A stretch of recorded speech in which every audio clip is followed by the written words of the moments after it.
Ito na po ngayon ang ika-29 na video natin dito sa Hermeneutics. Tayo ay nasa huling bahagi na ng ating pag-aaral na tinatawag nating Principles of Interpretation, at sa pagkakataong ito ay lilipat na tayo sa Dispensational Principle o Principle of Dispensation. Ano ang ibig sabihin nito? Ang salitang dispensation ay makita ng 4 beses lamang sa King James Version. At alam ba ninyo na ito ay hindi katulad ng paggamit natin dito sa pag-aaral? Ang nais ko lang na synonym nito ay ang salitang release. Kasi parang dispenser ito, dispense. Pero ito ay ginagamit na termino sa Bible School, kaya yun na lang din ang gagamitin natin. Nais kong ibigay sa inyo ang mga ilan sa mga nakuha ko sa online na may kaugnayan sa ating pag-aaral. Ito lamang yung mga nagugustuhan ko sapagkat related sila sa ating ginagawa. Ito ang isa, a system of order. Isa pa ay sinabi niya, government or organization of a nation, community, especially as existing at a particular time. At ito naman ang sa akin, a period of time when God deals with men according to the laid law He made in His existing covenant. Ulitin ko po, a period of time when God deals with men according to the laid law He made in His existing covenant. Mamaya niyo pa po maunawaan kung bakit yan ang ginamit ko. Sa madaling salita ay parang administration ito. A release of administration. So may kaugnayan po siya sa tinatawag na governance. How God administer, directs, manages, or deals with His creations guides us to the sequence of events. Tumingin din ako sa dictionary at ito ang nakita ko na tugma rito. A belief in a system of historical progression as revealed in the Bible, consisting a series stage in God's self-revelation and plan of salvation. Ulitin ko rin ang bagay na yan. A belief in a system of historical progression as revealed in the Bible, consisting a series of stages in God's self-revelation and plan of salvation. Medyo okay po siya kung uunawain ninyo, pero may mga ilang bagay na hindi direktang tumutukoy doon sa pamamahala ng Panginoon sa kapanahunang yan. Pero ito po ang pinaka nagustuhan ko, yung nakuha ko sa Wikipedia. Sinabi po niya, dispensationalism is a theological framework for interpreting the Bible which maintains that history is divided into multiple ages called dispensations in which God interacts with His chosen people in different ways. It is often distinguished from covenant theology. These are two competing frameworks of biblical theology that attempts to explain overall continuity of the Bible. Ang medyo hindi ko lang nagugustuhan na sinabi niya rito ay yung salitang competing. Two competing frameworks sapagkat sila ay parang naglalaban. Ang nakita ko sa Biblia ay hindi sila naglalaban, kundi sila ay parehong kagagawan ng Diyos. Ano ito? Tungkol sa kanyang governance and covenant. At kung pag-iisipan pa natin yan ay tungkol sa kanyang paghahari at sa kanyang pakikipagtipan. Sapagkat kapag ikaw ay nasa kaharian ng Diyos, siguradong ikaw ay nasa kanyang tipan, at kapag ikaw ay nasa tipan ng Diyos, dapat ay pinaghaharian kanya. Tandaan po ninyo ang mga bagay na yan, mga kapatid, sapagkat yan po ay napakahalaga hindi lamang sa kaunawaan sa Biblia, kundi sa kaligtasan din naman sa walang hanggan. Kaya kapag nakakapakinig kayo ng tinatawag na dispensationalism, huwag kayong pabibigla. Marami ay nagsasalita ng ganyan pero hindi po nila talaga nakikita sa Biblia o sa kabuuan ng Biblia ang kanilang sinasabi. Alam naman natin sa mundong ito na minsan ay ini-impress lang tayo nito sa mga salitang ginagamit nila. At isa sa mga mahalagang bagay na ituturo ko sa inyo ngayon ay hindi po ito galing sa kanino man o sino man.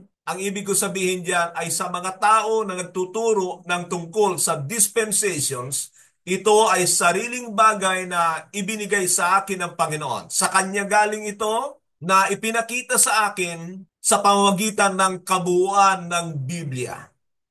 Sinundan ko lamang po yung mga ginagawa ng Panginoon, pakikitungo sa bawat panahon, at sa bagay na yan ay nakakita ako ng 10 pamamaraan o 10 dispensations na ginawa ng Diyos. They are the divisions of God's dealing with people in a certain time. At sabi ko nga, hindi tayo lalabas sa Biblia, walang idea dapat ng tao. Ang maganda lang dito ay ipinakita sa atin ng Panginoon ang tungkol sa katotohanan ito. Pero higit sa lahat, nanawa ito ay magdulot talaga ng tamang paggamit ng Biblia sa atin dahil yon ang layunin natin dito sa hermeneutics.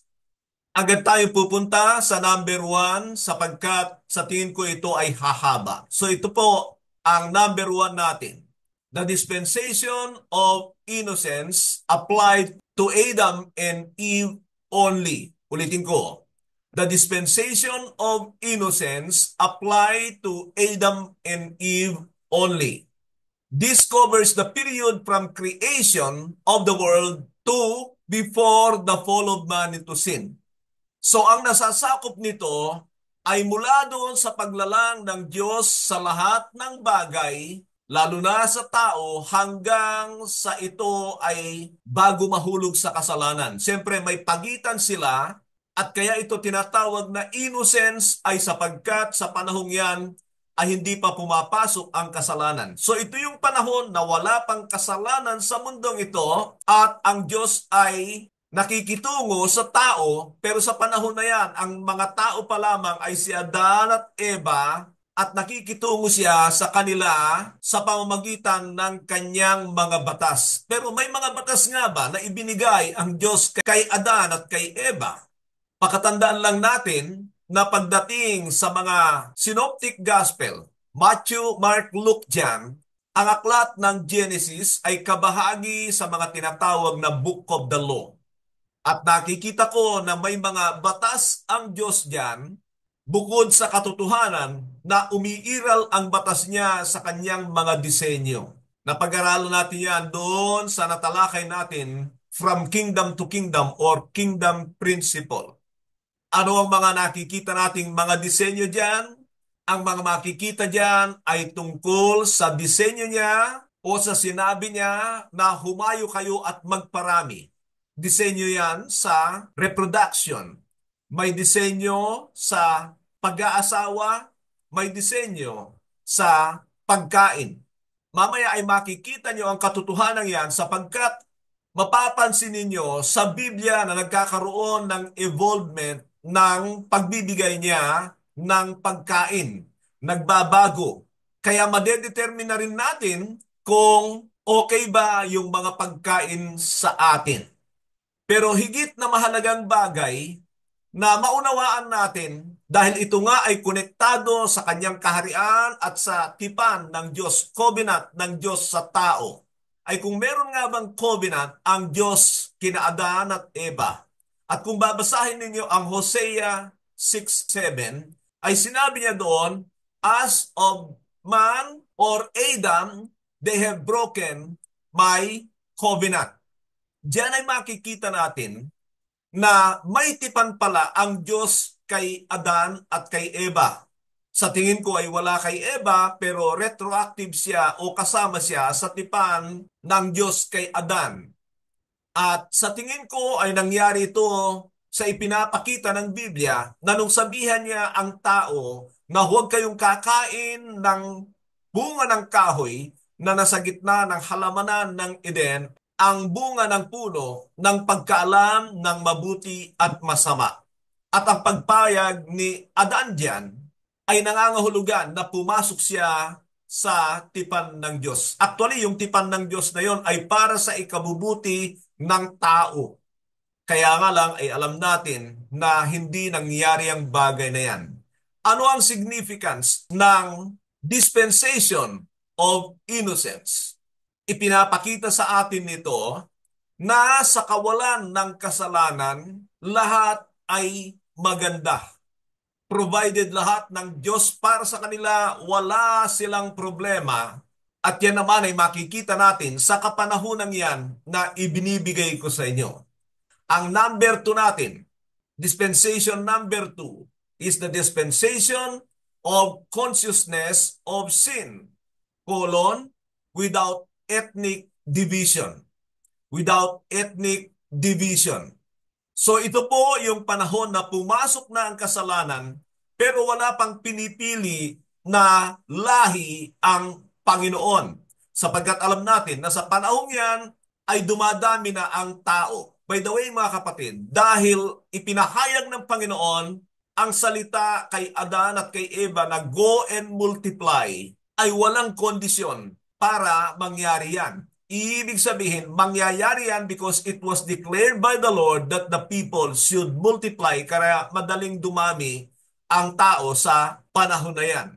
So ano po ang nasasakop ng kapanahonang ito? Ito ay mula sa Genesis chapter 3 verse 6 hanggang sa Genesis 11:32. Ang 32 ay last verse po yan ng Genesis 11. Tandaan nyo lang yung pamagat natin. Consciousness of sin without ethnic division.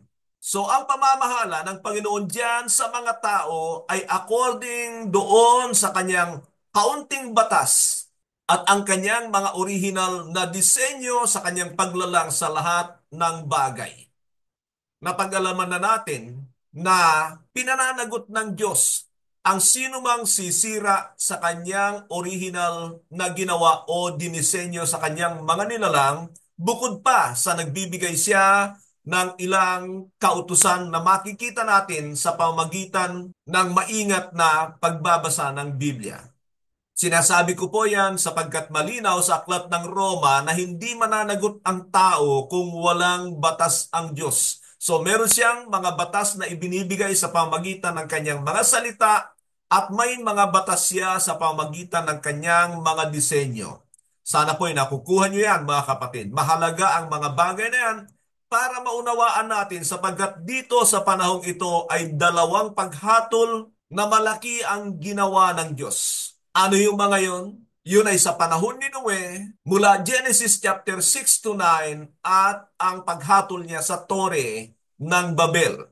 Sapagkat kalaunan ay iba na yung kapanahunan ni Lot at ang kanyang pamilya. Pero kung titingnan ninyo ay may nauna na siyang paghatol at ito ay tungkol sa pagpatay ni Cain sa kanyang kapatid na si Abel. At alam natin na ang dahilan ng paghatol ng Diyos sa kanya ay ang pagsira sa sinabi ng Diyos, go and multiply, samantalang si Cain ay nagbawas, kaya yun ay kasalanan sa Diyos. Ang dalawang paghatol ng Diyos during this consciousness of sin without ethnic division ay sa panahon ni Noe at ng Babel. These are universal judgments of God. So ano ang dahilan ng paghatol ng Diyos sa panahon ni Noe? Yan ay base sa kanyang disenyo sa pag-aasawa at reproduction. Nasasalangsang na ang sinabi ng Panginoon at ginawa ng Panginoon na pinagsama niya si Adan at si Eva, nangangahulugan po yan ng formal marriage at sila ay magre-reproduce ng kanilang mga supling sa pamamagitan ng love at hindi ng lust na nangyari sa panahon ni Noe. At ano naman ang kasalanan sa panahon ng Babel? Pansinin niyo itong sinabi ng Genesis 11:4.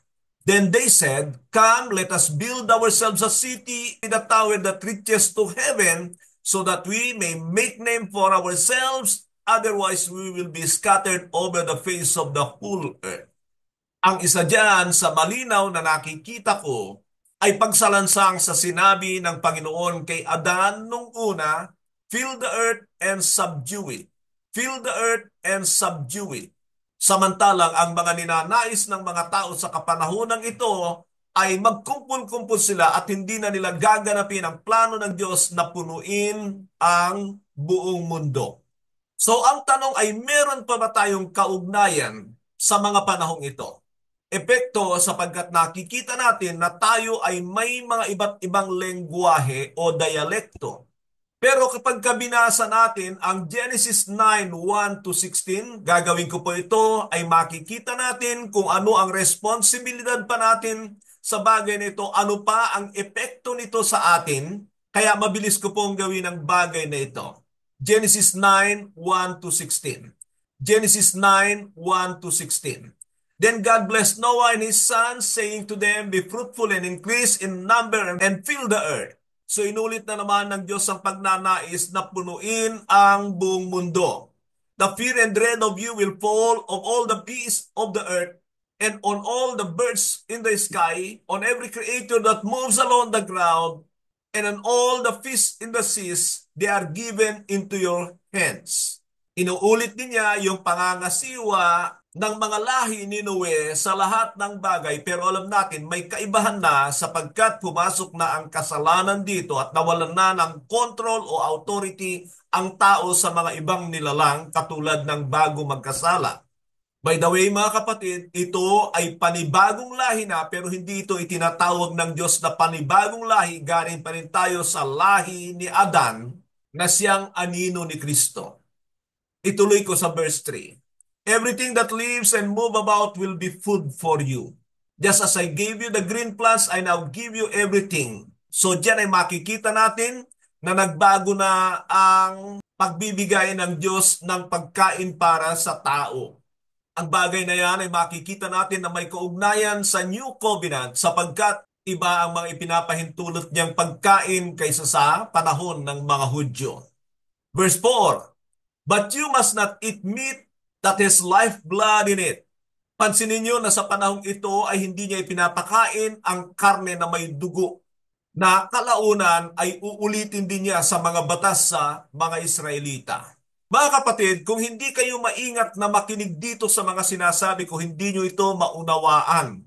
Okay lang po sa akin kung kayo ay mga miyembro lamang. Pero kung kayo ay pastor at hindi niyo ito naunawaan, nais kong mapagmahal na sasabihin sa inyo, na una, mag-aral kayo maigi. Kung ayaw nyo mag-aral, mag-resign kayo, bumaba kayo sapagkat malaki ang pananagutan ninyo. Sinasabi ko po yan sapagkat may mga ilan akong nakikita na tila hindi lumalago, hindi ko alam kung naunawaan nila o ayaw nilang i-apply ang kanilang mga natututunan. Kawawa naman po kayo. Kawawa kayo. Dahil itong mga bagay na ito ay mahalaga sa paghawak sa Biblia. Nais kong sabihin sa inyo na gusto ko na maraming maglingkod sa Diyos pero yung tamang paglilingkod, hindi yung gagawin lang nila ang gusto nilang gawin sa ministry dahil sa pakinabang. Punta tayo sa verse 5. And for your lifeblood, I will surely demand an accounting. I will demand an accounting from every animal and from every human being too. I will demand an accounting for the life of another human being. Tungkol yan sa pagpatay. Verse 6, whoever sheds human blood, by humans shall their blood be shed. For in the image of God, God has made mankind. Galit pa rin ang Diyos sa pagpatay at ang batas niya ay buhay sa buhay. Ipaalala ko lang na ito ay tipan ng Diyos kay Noe pero mamaya makikita niyo kung ano ang kaugnayan natin sa tipan na ito. Verse 7, as for you, be fruitful and increase in number, multiply on the earth and increase upon it. Verse 8, then God said to Noah and to his sons with him, I now establish my covenant with you and with your descendants after you. Ang tanong ay, are we considered descendants of Noah? Verse 10, and with every living creature that was with you, the birds and the livestock and all the wild animals, all those that come out of the ark with you, every living creature on the earth. I now establish my covenant with you. Never again will all life be destroyed by the waters of a flood. Never again will there be a flood to destroy the earth. And God said, this is the sign of the covenant I am making between me and you and every living creature, a covenant for all generations to come, a covenant for all generations to come. I have set my rainbow in the clouds, and it will be the sign of the covenant between me and the earth. Whenever I bring clouds over the earth and the rainbow appears in the clouds, I will remember my covenant between me and you and all living creatures of every kind. Never again will the waters become a flood to destroy all life. Whenever the rainbow appears in the clouds, I will see it and remember the everlasting covenant between God and all living creatures of every kind on the earth. Isang mahalagang bagay na tandaan natin na sa tipan na ito ng Diyos na ginawa niya kay Noe at sa kanyang mga anak ay makikita natin na kasali tayo. Kasali tayo. Kaya kailangan alam natin yung mga batas na sinabi ng Diyos. Sapagkat yun pala ay para sa atin. Yung mga tungkol sa pagkain, pagpatay, pagpaparami. Pero dahil maraming hindi nakakaalam diyan, nakakalungkot lang na ang ginagamit nila sa mga ilang batas ay mga batas na ibinigay ng Diyos sa mga Hudyo. Wala pong masama doon kung pareho sila na lumalabas dito sa mga sinasabi ng Diyos na ito kay Noe sapagkat ito ay para sa lahat ng tao. Pero yung mga batas ng Diyos sa pamamagitan ni Moises, yun ay para sa mga Hudyo lamang. At alam naman natin, nakalaunan ang mga batas naman sa New Covenant ay ang mga batas ni Kristo. So ang mahalagang bagay na tandaan natin dito ay kasama tayo sa mga sinabing ito ng Diyos kay Noe, kaya nakakakita tayo ng mga bahaghari. Pinapaalalahanan tayo ng Diyos ng may pag-ibig na hindi niya nasisirain ang buong mundo sa pamamagitan ng baha. Pero pagdating naman sa salita ng Diyos sa pamagitan ni Pedro, ay gagamit siya ng apoy para hindi magkakontra yung kanyang sinabi, apoy nasisira sa mundong ito. Punta tayo sa dispensation number 3. Dispensation number 3 of an ethnic promise to Abraham. Ethnic promise to Abraham. Basahin natin ang sinabi ng Diyos kay Abraham sa Genesis 12:1 to 3. Genesis 12:1 to 3. The Lord had said unto Abram, Go from your country, your people, and your father's household, and to the land I will show you. I will make you into a great nation, and I will bless you. I will make your name great, and you will be a blessing. I will bless those who bless you, and whoever curses you, I will curse, and all peoples of the earth will be blessed through you. Dito ay makikita natin na ang Diyos ay nangangako kay Abraham. Si Abraham na proven na hindi siya magkakaanak, ng pangakuan siya ng Diyos ng mga anak, ay kailangan niyang paniwalaan. Ang paghakbang na iwanan niya ang kanyang lugar at ang kanyang pamilya o mga mahal sa buhay ay nangangahulugan ng pagpayag sa tipan na ito na pangako ng Diyos. Binabanggit ko yung tipan para makita nyo na kapag may sinabi ang Diyos sa tao at ang tao ay pumapayag, nangangahulugan yan na pumapasok siya sa tipan. Nagsalita lang siya ng do not eat kay Adan para hindi siya mamatay. Dito naman ay leave your country and your people and your father's household. At dahil pumapayag sa tipan ng Diyos si Abraham, ay humakbang siya.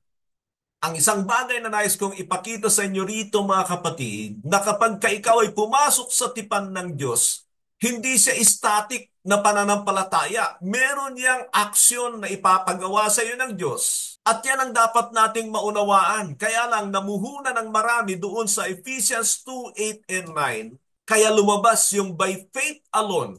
At akala nila ay ligtas na sila sa walang hanggan. It is a satanic, demonic teaching, mga kapatid.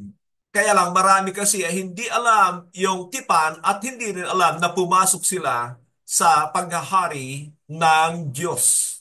Ang dispensation ito ng ethnic promise to Abraham, pangako pa lang ng Diyos ito kay Abraham, ay mula Genesis 12:1 hanggang Exodus 19 verse 4. Genesis 12:1 hanggang Exodus 19 verse 4.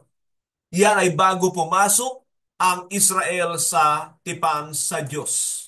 Ilagay natin sa ating isipan na nangako ang Diyos ng nation kay Abraham na naganap sa panahon na ang kanyang mga salinlahi ay lumabas na sa Egypt.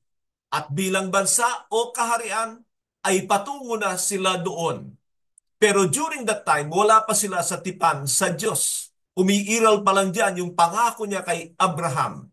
Pero kaya ginamit ko yung salitang ethnic promise ay sapagkat meron nang inihiwalay ang Diyos para sa kanya mga salin lahi ni Abraham. Genesis 18:18 to 19. Genesis 18:18 to 19. Abraham will surely become a great and powerful nation, and all nations of the earth will be blessed through him. For I have chosen him so that he will direct his children and his household after him to keep the way of the Lord by doing what is right and just, so that the Lord will bring about for Abraham what he has promised him.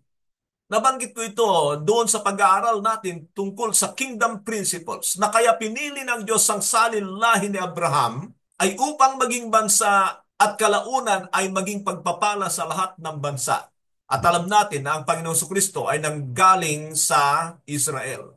At ipakita ko lang ulit sa inyo yung sinabi niya sa verse 19 na dahilan kaya sila pinili ng Diyos. For I have chosen him so that he will direct his children and his household after him to keep the way of the Lord by doing what is right and just, so that the Lord will bring about for Abraham what he has promised for him. Ang dahilan ng pagpili ng Diyos sa mga salin-lahi ni Abraham ay sapagkat nakikita ng Diyos na sila'y magiging masunurin. Gusto ko lang idugtong ito, na kung inaangkin natin na tayo ay salin-lahi ni Abraham, alam natin ang katotohanan yan, na sa spiritual na aspeto, tayo ay mga lahi ni Abraham. Tayo ba ay masunurin o mahilig lang mag-angkin na katulad ng mga Hudyo na sila'y mga anak ni Abraham? At diyan ay maalala ko yung sinabi ng Panginoon, kung kayo'y mga anak ni Abraham, di sana'y ginagawa ninyo ang katulad ng ginawa ng inyong amang si Abraham. Pero kayo'y mga anak ng diablo, sabi ng Panginoon, sapagkat hindi sila totoong masunurin sa Diyos. So ano ngayon ang significance ng ethnic promise to Abraham? At sa ibinigay kong nasasakop na kapanahunan sa inyo mula Genesis chapter 12:1 hanggang Exodus 19:4, ang Diyos ay nagfo-focus sa mga salin-lahi ni Abraham upang tuparin ang kanyang pangako na bansa. Nakukuha po ba ninyo? Existing din naman ang mga ibang lahi, pero ang focus talaga ng Diyos ay ang mga lahi ng kanyang katipan, si Abraham. Punta tayo sa dispensation number 4. At ito ay ang dispensation of the Old Covenant to the Jewish people. Ulitin ko, dispensation of the Old Covenant to the Jewish people. So sa Exodus 19:5 and 6, ganito ang mababasa. Exodus 19:5 and 6, Now if you obey me fully and keep my covenant, then out of all the nations you will be a treasured possession. Although the whole earth is mine, you will be for me a kingdom of priests and a holy nation.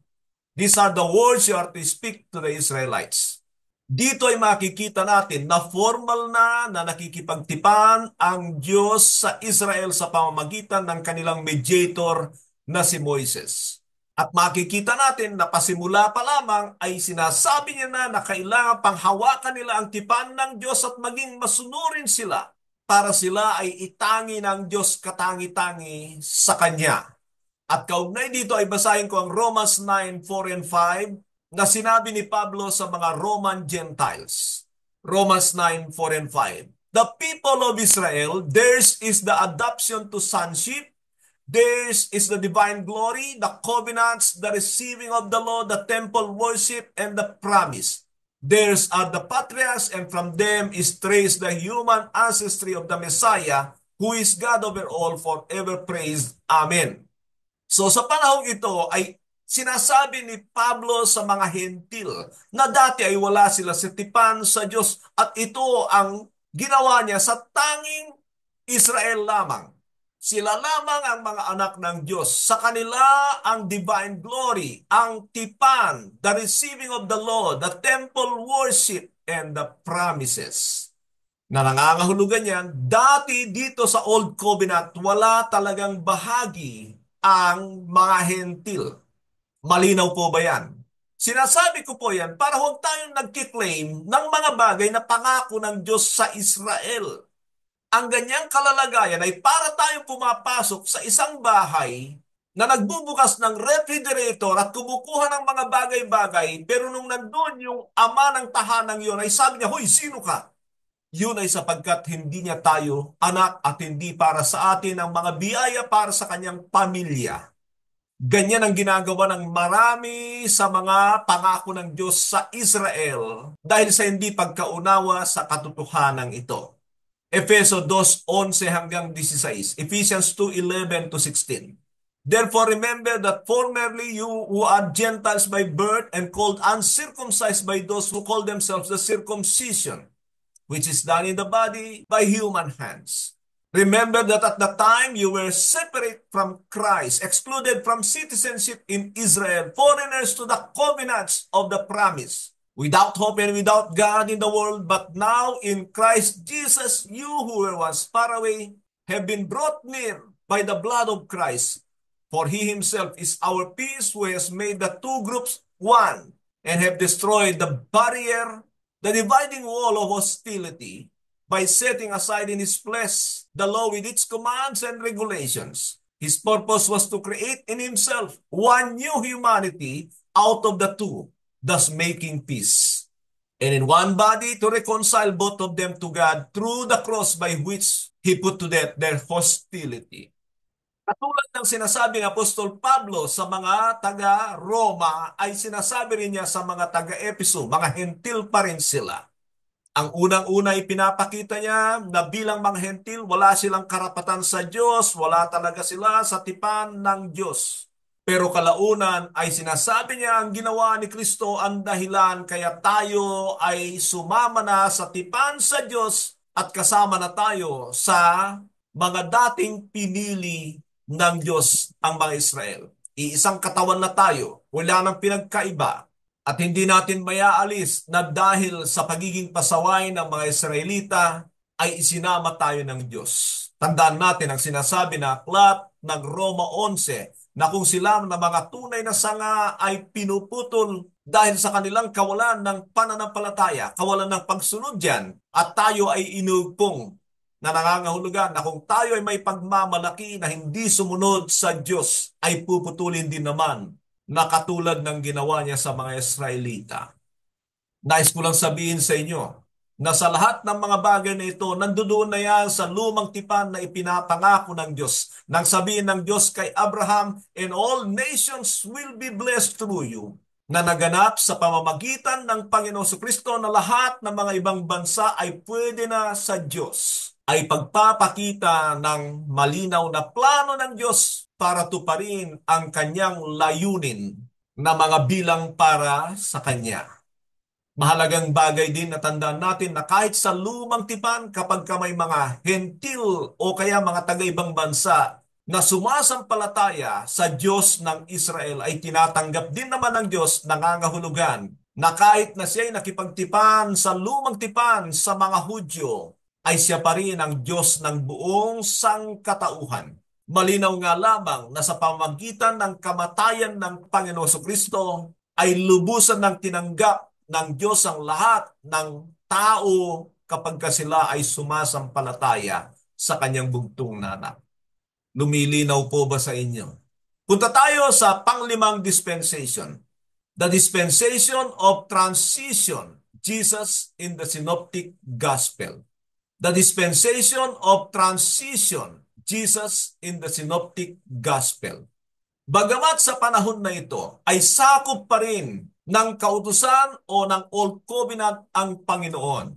Kailangan niyang sundin ang mga batas ni Moises. Pero makikita na natin na bilang pangako ng Diyos na maging hari at maglalagay ng bagong tipan, ay kailangan niyang magbigay ng mga batas at provision ng kingdom at ng covenant ng Diyos. Basahin ko itong inilagay ko rito. This means the introduction of the Messianic covenant, from physical salvation to spiritual salvation, earthly kingdom to eternal kingdom, the ending of the law to grace. This is from the time John the Baptist's public ministry to the coming of the Holy Spirit. So it is from Matthew chapter 3, verse 1 to Acts chapter 2, verse 1. That is the period of transition. At yan ay umaabot ng 3 years and a half. Alam nyo, ang pagtanggap na may transition na ginawa ang Panginoon from Old Covenant to New Covenant ay mahalaga sa pangunawa sa Biblia. So may mga ilang bagay na mahalaga na dapat tayo maunawaan. Si Juan Bautista, ang forerunner ng Panginoon, introduce na ito, nagbautismo siya sa tubig na hindi dapat ginagawa. Ang bagay na yan, pero dahil napapatunayan ng tao na si Juan Bautista ay tunay na propeta mula sa Diyos, ay kailangan silang sumunod. Yan ay hindi matanggihan ng mga pariseo at eskriba. At ang isa pa ay ang pangangaral tungkol sa paghahari ng Diyos. Samantala, ang Panginoon ay ipinanganak sa kapanahunang yan. Kumuha ang Diyos ng mga masunurin sa Kanya sa batas ni Moises para turuan ng Panginoon, gawan siya ng mga hakbang. Kaya makita nyo na inihandog din ng Panginoon at naghandog ang mag-asawang si Jose at saka si Maria sapagkat ang Panginoon ay nasa ilalim pa ng kautusan. Galatia 4:4 sinabi, "But when His set time had fully come, God sent His Son, born of a woman, born under the law." At kung papansin ninyo, ang ministry ng Panginoon ay nakafocus lamang sa mga Hudyo. Bandang huli na lamang siya pupunta sa mga hindi Hudyo. Pero yan ay sa mga Samaritano. At ang nakikita ko sa mga Samaritano, na kahit sila hindi mga Hudyo, ay naghihintay sila ng Mesyas na galing sa mga Hudyo. Parang transition din. Kaya sa pamumuhay ng Panginoon, sumusunod siya sa mga batas ni Moises. Hindi niya itinatanggi ang mga ito, pero ang ginagawa rin niya ay ibinibigay niya ang mga batas ng New Covenant o provision ng New Covenant dahil isa yon sa kanyang mission. Kaya nga tinatawag na transition dahil habang siya ay nabubuhay sa kautusan, ay ini-introduce niya ang mga kautusan sa kaharian ng Diyos. Habang siya ay nabubuhay sa mga provisions ng Old Covenant, ay ibinibigay naman niya ang mga provisions ng New Covenant. Alam natin na siya ang larawan ni Moises.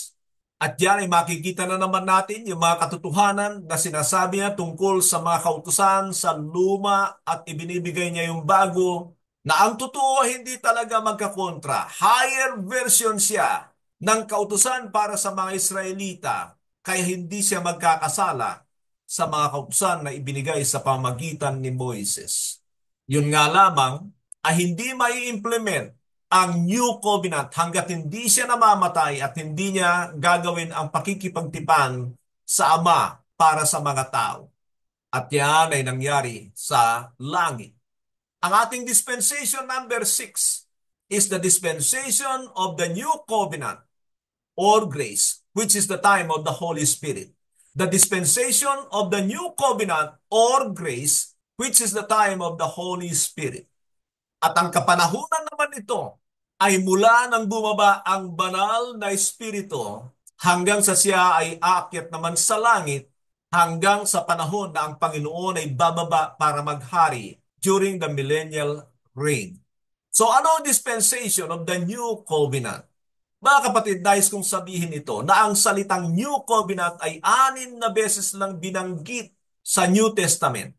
At nais kong sabihin sa inyo na hindi New Testament ay nangangahulugan na New Covenant. Yan ang unawa ng marami. Ang New Testament ay tumutukoy kalimitan sa 4 na aklat na Matthew, Mark, Luke dyan, pero ang New Covenant ay nagpasimula lamang mula nang dumating ang banal na Espiritu sa mga mananampalataya na nangangahulugan na tinanggap na ng Diyos ang mga tao bilang kanyang katipan dahil sa ginawa ng Panginoong Jesucristo. Sa mga sinasabi kong yan, huwag kayong maghaka-haka ng sarili niyong akala. Kailangan ninyong alamin ang sinasabi ng Biblia. Magkakamali kayo. Ang nakikita ko na maraming nag-i-interpret at nag-iisip sa New Covenant ay agad nilang inilalagay na ito ay mas madali na, mas paborable na. Pero ang totoo ay hindi nila naunawaan.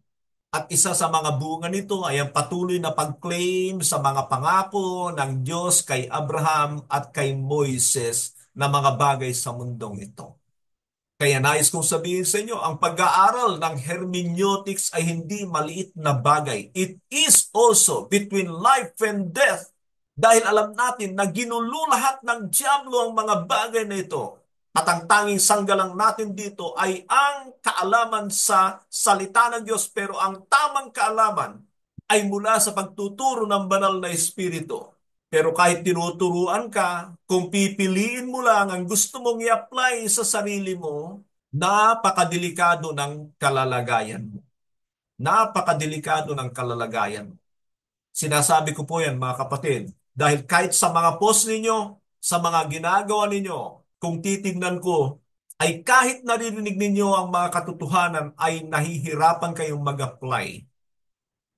Ang suggestion ko sa inyo, ay dumaan muna kayo sa pagkaunawa sa tunay na kapanganakang muli sapagkat alam natin ang katotohanan na sa pamamagitan ng born-again experience, dun darating ang banal na Espiritu sa individual na tao. At diyan nagpapasimula ang pakikitungo ng Diyos sa tao. Diyan siya magkakaroon ng tulong ng banal na Espiritu para maunawaan ang salita ng Diyos. Kaya minsan kahit mga pastor, hindi ako nagtataka na bakit parang walang interest o kaya walang unawa at nagre-resolba sila doon sa mga katulad ng pinaggagawa ng marami. Pero kung titingnan mo at uugatin mo, ay nagsisimula talaga sa tinatawag na pride. Ang main character ni Satanas na namana ng tao dahil sa pagsuway. So mula dito mga kapatid ay nagkaroon na ng pagbabago. Implemented na ang New Covenant. New Covenant mga kapatid ay isang parang panibagong kontrata ng Diyos na hindi katulad nung una. Ang unang kontrata ay sa Israel, ang huling kontrata ay sa kanyang iglesia na magkaiba ang nilalaman. Huwag natin paghalu-haluin dahil hindi tayo kasali doon. Yan ang sinasabi ng Galatia 5:3 at 4. So mga kapatid nais kong sabihin sa inyo ito. Hindi ko pwedeng ituro sa inyo rito ang kabuuan ng New Covenant kung ang Panginoon Kristo ay gumugol sa kanyang mga alagad ng 3.5 years para ituro ang New Covenant at i-example sa kanila ang buhay sa New Covenant. Hindi ako mangangahas na ituro sa inyo ito ng isang linggo, isang buwan, isang taon, pero para matulungan kayo, bibigyan ko pa rin kayo. At para hindi rin naman ako mananagot sa inyong mga buhay. Pero bibigyan ko kayo rito ng isang simple na pagbabago ng New Covenant. Tingnan niyo ito mga kapatid. Acts chapter 1 verse 23. Acts chapter 1 verse 23 to 26. So they nominated two men, Joseph called Barsabas, also known as Justus, and Matthias. 24. Then they prayed, Lord, you know everyone's heart. Show us which of these two you have chosen to take over the apostolic ministry, which Judas left to go where he belonged. Then they cast lots, and the lot fell on Matthias, so he was added to the 11 apostles. Nung maghanap ng ipapalit kay Judas para yung bilang na 12 apostol ay mangyari, nag-nominate sila ng mga tao na nakasama at nakita nila ang Panginoon. Pero kung titignan ninyo, hindi sila nagtanong sa Diyos kung sino ang kanilang ilalagay. Ang kanilang ginawa ay nagpalabunutan. Yan ay sapagkat pamantayan yan sa old. Casting lot is of men, but the result is from the Lord. Sabi na aklat ng Proverbs. Pero kalaunan, nang dumating na ang banal na Espiritu, tingnan niyo ito sa Acts 13:2 and 3. Acts 13:2 and 3. While they were worshiping the Lord and fasting, the Holy Spirit said, Set apart from me Barnabas and Saul for the work to which I have called them. So after they had fasted and prayed, they placed their hands on them and sent them off. Ano ang punto ko diyan? Sa Old Covenant, ginagamit ang palabunutan. Sa New Covenant, kailangan tanungin ang banal na Espiritu. Kailangan siyang mag-guide. Pero tandaan natin na during this time, hindi pa kumpleto ang pamantayan sa New Testament. At kung titingnan nyo naman ang pagpili na sinasabi ni Pablo kay Timoteo tungkol sa mga leaders ay meron ng biblical standard. Ano ang punto ko dyan? Na maaari tayong magtanong sa Diyos pero kung meron tayong nakikita na pamantayan sa Biblia, yun ang gamitin natin. At yan ay sinasabi ko sapagkat nung mga nakaraan ay gumagamit kami ng palabunutan, ito ang iyong ipipreach, ito ang iyong ituturo, at yan ang ginagawa namin na nangangahulugan na yan ay Old Covenant. Now, mga kapatid, ulitin ko, hindi ko ito maituturo sa inyo ngayon, pero dahil pupunta tayo sa mga covenants, doon natin dadagdagan, pero sinisigurado ko na hindi pa rin natin makukuha lahat. Ang susunod na dispensation ay the dispensation of God's wrath. The church was taken to heaven. The dispensation of God's wrath. The church was taken to heaven. Malinaw na po dyan sa ating pamagat kung ano ang dispensation na ito. Ito ay kapag kinuha na ang church ng Panginoon. By the way, mga kapatid, ang ating kapanahunan ay kapanahunan ng New Covenant, which is also called the dispensation of grace, the time of the Holy Spirit. Ang highlight ng New Covenant ay ang banal na Espiritu na wala dapat ginagawa o kaya ay walang gagawin ng tao na katanggap-tanggap sa Diyos maliban na siya ay nagtataglay at tinutulungan ng banal na Espiritu. Tandaan niyo ang katotohanan yan. Kaya ang Panginoon ay hinalimbawa niya ito sa kanyang buhay. Hindi siya nag-ministry hanggat hindi tumatanggap ng banal na Espiritu at pinipigilan niya ang mga alagad niya na gumawa ng ministeryo hanggat hindi dumarating sa kanilang banal na Espiritu. Ikaw ba'y gumagawa sa gabay at kapangyarihan ng banal na Espiritu? O naiembaras ka lang na sabihin wala kang Espiritu ng Diyos? Mga kapatid, bibihira ang mga tao na tumatanggap niyan. Kaya nga nung umamin yung isang kapatiran natin na kahit maganda ang nangyayari sa kanilang iglesia ay wala pala siyang tunay na gabay ng Espiritu ng Diyos, ay maraming nagalit sa kanya dahil hindi nila kayang tanggapin ang katotohanan na wala silang Espiritu ng Diyos. Ipinilit nila ang bagay nito. Ngayon, nakikita ko yung mga taong yun na kahit tinuruan ko ng 3 taon mahigit, ay bumalik na sa dati nilang buhay. Higit sa lahat ay naging kasiraan sila sa mga katuruang ito. At yun ay nag-uugat sa pride. So, the dispensation of God's wrath, the church was taken, meaning it has been raptured. At kailan naman ang hangganan nito? Kapag si Satanas ay ibinilangguna na mangyayari doon sa chapter 20. So, ang sakop nito mga kapatid ay from Revelation chapter 8 verse 1 hanggang Revelation chapter 19 verse 21. Tandaan ninyo na kapag binasa nyo ang chapter 7 beginning verse 9 ay dyan yung makikita na ang church ay dinala sa langit. Nirapture na, kinuha na ng Diyos, inagaw na ng Diyos mula sa lupang ito. At pagkatapos nun ay ibubuhos na rin ang puot ng Diyos sa chapter 8. Isa lang natandaan natin sa katotohanan ito ay dahil ang revelation ay hindi pagkasunod-sunod ng event ang isinulat diyan. Nangangahulugan na wala yan sa chronological order dahil may mga nakasingit-singit ay maging maingat tayo sa pag-interpret. Pero during that time, mainly, ang event diyan is the wrath of God. Puot na ng Diyos ang ibubuhos niya sa mundong ito. So maraming mga nakasingit diyan na mga kaganapan. Parang ganito kasi ang aklat ng pahayag. Manood kayo ng sine, dadalhin ka niya sa ganitong eksena, mamaya nandun ka sa ganitong eksena, ibabalik ka niya sa eksena ito, pupunta siya ganitong eksena. Ganyan ang aklat ng pahayag. It's like watching a movie na hindi nakafocus sa iisa lang na tuloy-tuloy na eksena. Pabago-bago ang eksena dyan, may pinapasok, nagbibigay ang Diyos ng mga ilang detalye sa mga nakalipas niyang binigyan ng detalye. At yan naman ay makikita natin na consistent sa kabuuan ng Biblia.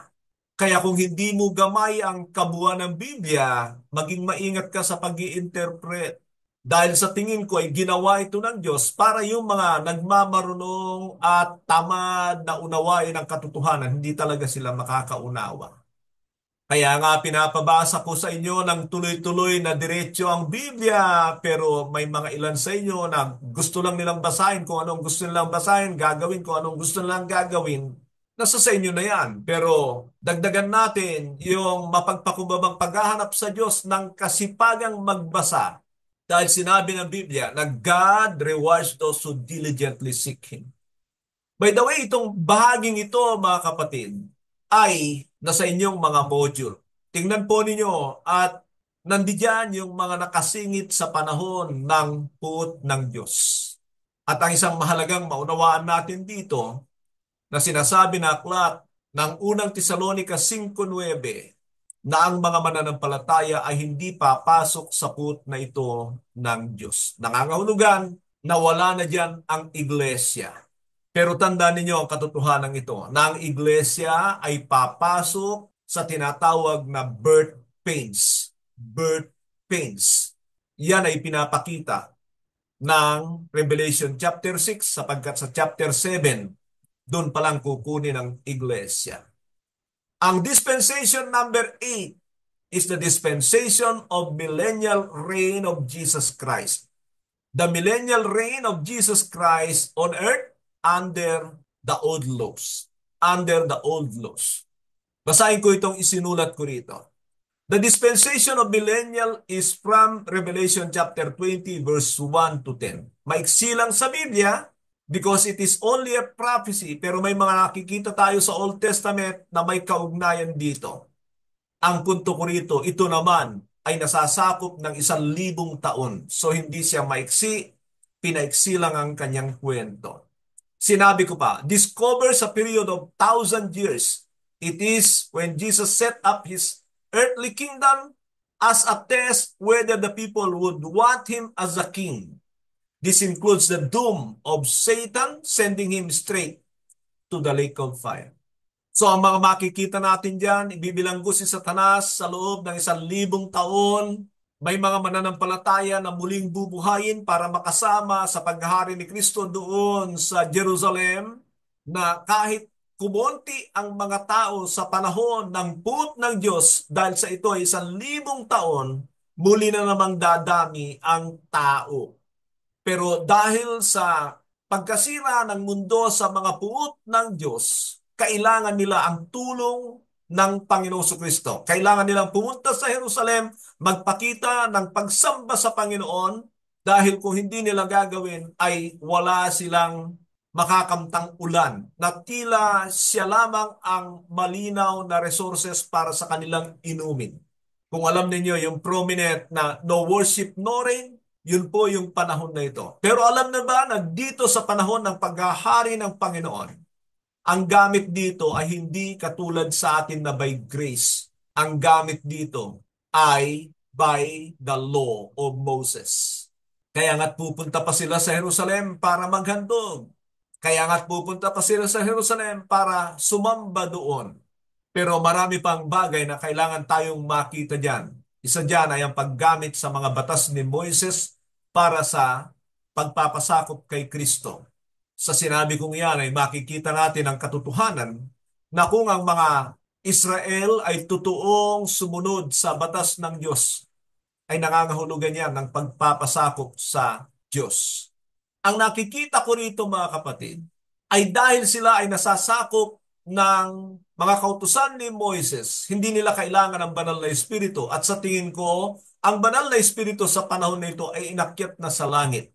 Iisipin ko sana na ang banal na espiritu ay umakyat na rin sa langit nung kinuha ang kanyang iglesia. Pero dahil may mga maliligtas sa panahon ng puot ng Diyos, na alam natin na ang kaligtasan ay tanging sa biyaya lamang ng Diyos, nangangahulugan sa tulong ng banal na espiritu, sa kagagawa ng banal na espiritu, ay parang umakyat lamang siya nung bumaba ang Panginoong Jesucristo para maghari dito sa lupa. Nagtatapos ang millennial reign ni Christ nung itinapon na si Satanas sa lawa na naglalagablad na asupre. Kung titingnan ninyo itong kwento rito mga kapatid, walang binabanggit tungkol sa mga demonyo. Nagpapakita na kapag ka napipilan si Satanas, automatic na walang magawa ang mga demonyo. Pero pinapaniwalaan ko na sila'y kasama ni Satanas na ipiniit sa walang hanggang hukay, at kasama rin sila sa itinapon sa lawa ng naglalagablab na asupre na inihanda ng Diyos para sa kanila. Mateo 1:41. Ang pansiyam natin is the dispensation of final judgment. The dispensation of final judgment for all people. Ang panahon ito ay mula chapter 20 verse 11 to 15.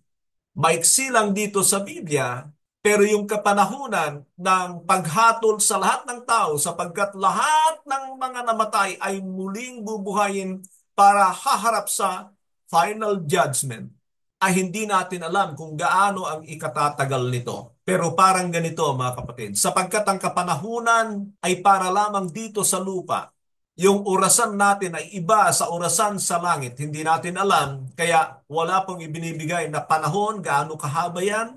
Would it be 1,000 years? Hindi natin alam.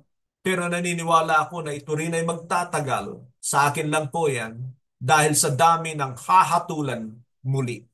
Ito ring bagay na ito ay nasa inyong mga module, kaya titingnan na lamang po ninyo. Yun ay kung maunawaan po ninyo. At pupunta na tayo doon sa the last dispensation, the dispensation of the eternal kingdom. Dispensation number 10 natin. During this time, Satan has been eradicated and sin is resolved and all evildoers was sent to their final destination. The lot of the righteous presented, Revelation chapter 21 to 22, this is just the beginning display of eternal place for those who were victorious. Tandaan ninyo yung salitang victorious na nangangahulugan, na nagtatagumpay ang mga taong ito sa kanilang mga sarili sa pagkakasala, na pagtagumpayan nila ang sanlibutan, na pagtagumpayan nila ang espiritu ng Antikristo, na pagtagumpayan nila si Satanas dahil sa pagiging masunurin nila sa hari ng mga hari. Makikita natin dyan ang new heaven and a new earth, ang bagong puno ng buhay na mukhang kakaiba kaysa doon sa nasa hardin ng Eden, ang bagong Jerusalem na siyudad ng Diyos na nandoon ang kanyang trono at ang pananahan ng Diyos sa mga tao na magtagumpay tungo sa buhay na walang hanggan. Ang mga kapamilya ng Panginoon na katulad niya sa anyo ay maghaharing kasama niya. Mga kapatid, walang tatanggi sa katotohanan yan. Lahat ng ipinakita ko sa inyo ay makikita rito sa banal na kasulatan. Hindi ako lumabas sa pagpapaliwanag dito, bagamat ito ay condensed dahil sa iksi ng ating oras at sa dami ng dispensations na ito, 10 na napapaloob sa kwento ng Biblia. Mapalad tayo sa ginagawang ito ng Diyos sa buhay natin. Ulitin ko sa inyo na ang mga ito hindi lamang binigay ng Diyos sa akin kundi para sa inyo, pero sana itulungan tayo ng ating dakilang Ama at Diyos na makamta ng kanyang pangako at plano na inihahayag sa kanyang mga salita. Magandang araw po sa bawat isa. Sumagana sa atin ang biyaya ng ating dakilang Ama at Diyos. God bless us.